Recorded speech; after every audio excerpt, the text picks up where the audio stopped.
Hello, my friends. Nice to see you. Let's see. Alrighty. How's everybody doing? I wanted to follow up. That was a fantastic video cleansing that was just played. And I wanted to say, like, okay, well, let's get into something a little bit intense.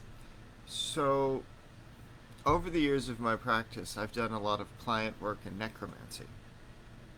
Of that, entering into the other world, going and transferring my consciousness into the space between worlds, right? Um, and I use death in order to do that. So, human skull. Now, the thing about working with human bones is that they do need to be cleansed, and that cleansing technique with the crystals in the singing bowl is fucking phenomenal. I'm going to have to use that next time. But opening the skull up and being able to stick your spell totem inside it. What's up, man? Nice to see you. So, cultivating your spells inside what was formerly a person. Um, I got the skull from doing client work. My client actually sourced it from, I believe it was the Bone Room or one of the osteological supply houses.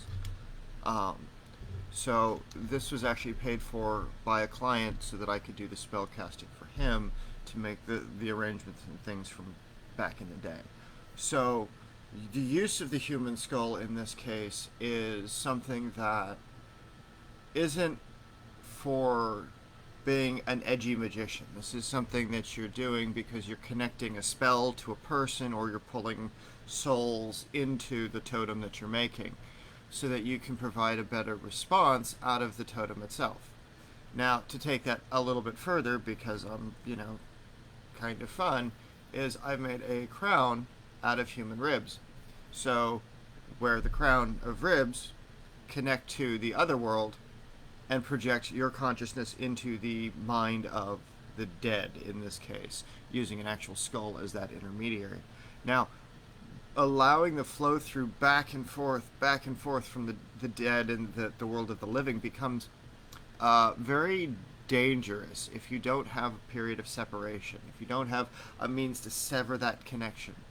And so that's why creating a ritual environment such as your array grids or your gate conjurations and things like that, so that way when you're in that space, when you wear the crown of the dead or when you're working with a skull, you've got a gateway through which you can pass your soul through and a summoning array which you can pull things out of. By having those two differentials in your magic, you're able to control the flow.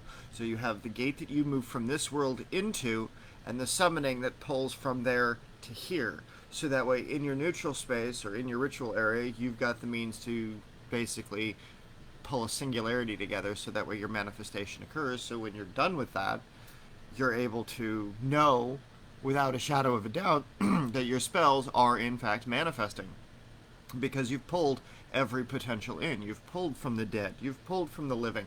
You've pulled from the environmental with the elemental natures of the totem that you stuff inside the skull in the first place. So by doing that, it lets you connect more deeply to your ingredients or more deeply to the anima of whatever it is that you're creating. So you don't, in fact, raise up other souls or other people's dead or other types of connective necromancy. You're actually forging something entirely new because never before in that situation have you had the physical ingredient, something that was human, and your spell and your spirit in connection to it. So that way you again create a new type of compression that's otherwise not possible to gain unless you are doing this kind of harder work.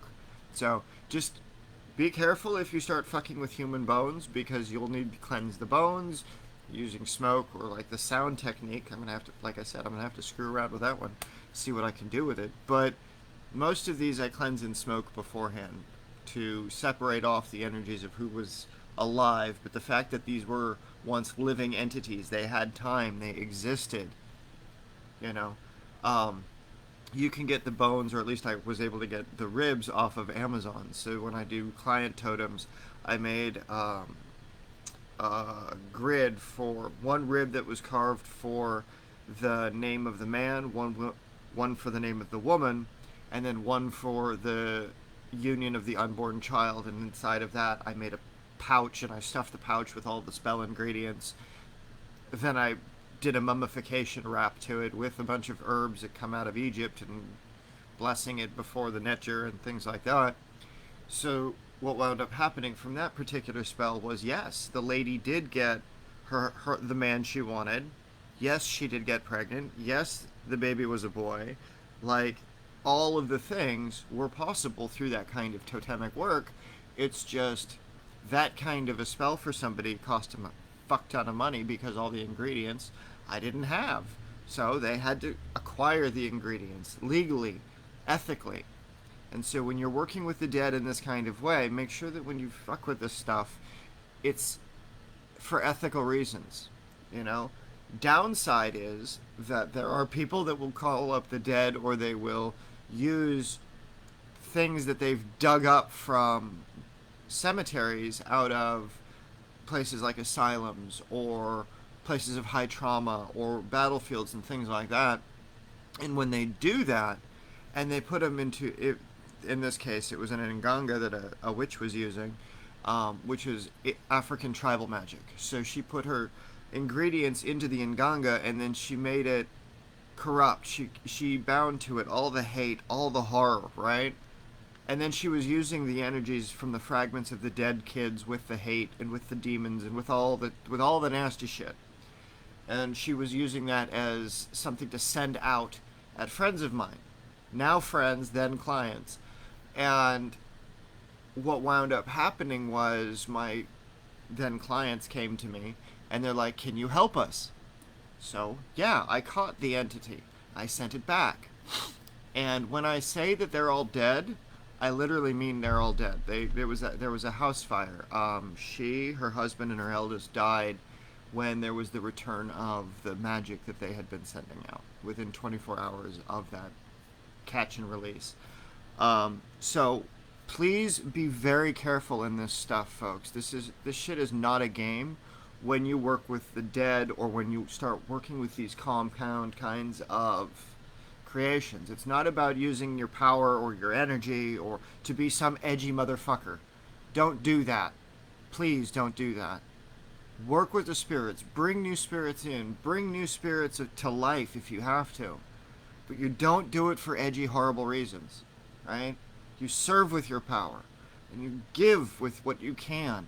You know, that's what we have to do. So, anyway, I hope you enjoyed my little, rant on the dead, and please use your dead responsibly. Yay, necromancy. Okay. Bye for now.